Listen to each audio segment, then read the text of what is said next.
Glimpses of God's Love by James A. Tucker and Priscilla Tucker. Harmless, grasshopper raiding locust. The locusts have no king, yet go they forth, all of them by bands. Proverbs 30, verse 27. There is perhaps no plague on earth more devastating than the locusts of Africa and the Near East.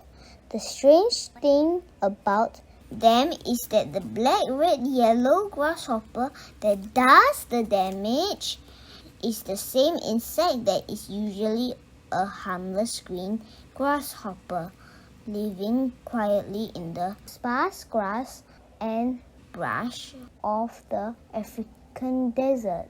But when conditions are right, these insects change completely.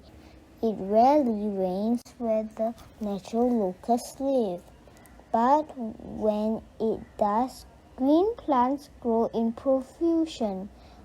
Millions more locust eggs than normal hatch, and the tiny hoppers have plenty of food.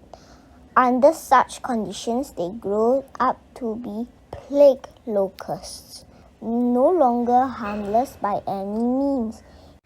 It is hard to imagine the size of a swarm of locusts.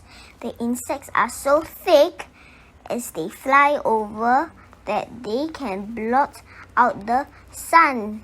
The clouds of locusts can be 5,000 feet high. When they decide to come down, woe to the land below. Trees fall under their weight. The swarm literally covers the ground with a crawling, chomping carpet of destruction. Each square mile of locusts will eat from 200 to 600 tons of grain and vegetation a day. That's equivalent to the daily food of 200,000 people. In 1958, one swarm in Somalia consumed from 40,000 to 80,000 tons of grain a day. Can you imagine such a thing?